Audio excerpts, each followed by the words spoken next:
गडचिरोली जिल्ह्यातील नोंदणीकृत बांधकाम कामगारांना कामगार कार्यालयाअंतर्गत पेट्या वितरण करण्यात येत आहेत। या अंतर्गत चामोर्शी तालुका मुख्यालयी असलेल्या कार्यालयासमोर पेट्या वितरण सुरू आहे। मात्र तालुक्याबाहेरील मजुरांनीही पेट्यांसाठी हजेरी लावल्यानं सदर ठिकाणी तोबाग गर्दी उसळल्याचं चित्र दिसून येतंय। महिला पुरुषांच्या प्रचंड गर्दीमुळे येथे अनुचित प्रकार घडण्याची शक्यता बळावली आहे। त्यामुळे संबंधित प्रशासनाच्या ढिसाळ नियोजनाप्रती नागरिकांमध्ये तीव्र नाराजीचा सूर उमटत आहे।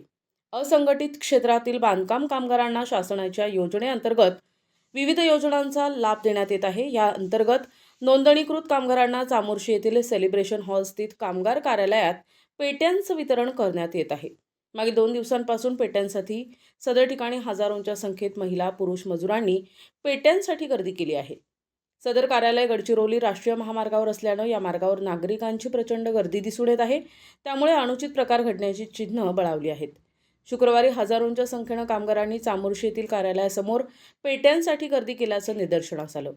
संबंधित प्रशासनानं जेवढ्या पेट्या वितरणासाठी उपलब्ध होत्या तेवढ्याच कामगारांना बोलविणं अपेक्षित असताना सर्वांना बोलविण्यात अर्थ काय असा संतप्त सवाल कामगार उपस्थित करत होते।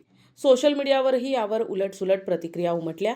यापुढे ज्या तालुक्यांचे लाभार्थी असतील त्यांना गावाप्रमाणे आणि दिवसातून किती लाभार्थ्यांना पेट्या वितरित केल्या जातात तेवढ्याच लाभार्थ्यांना माहिती देऊन बोलवावे, जेणेकरून एवढी गर्दी होणार नाही आणि उन्हातान्हात उभे राहून वाट पाहण्याची गरज पडणार नाही। अशा प्रकारे नोंदणीकृत बांधकाम कामगार विभागानं नियोजन करून पेट्या वितरित करण्यात यावे अशी मागणी कामगार वर्गातून होत आहे। प्रतिनिधी भास्कर फरकडे, NTV न्यूज मराठी, गडचिरोली।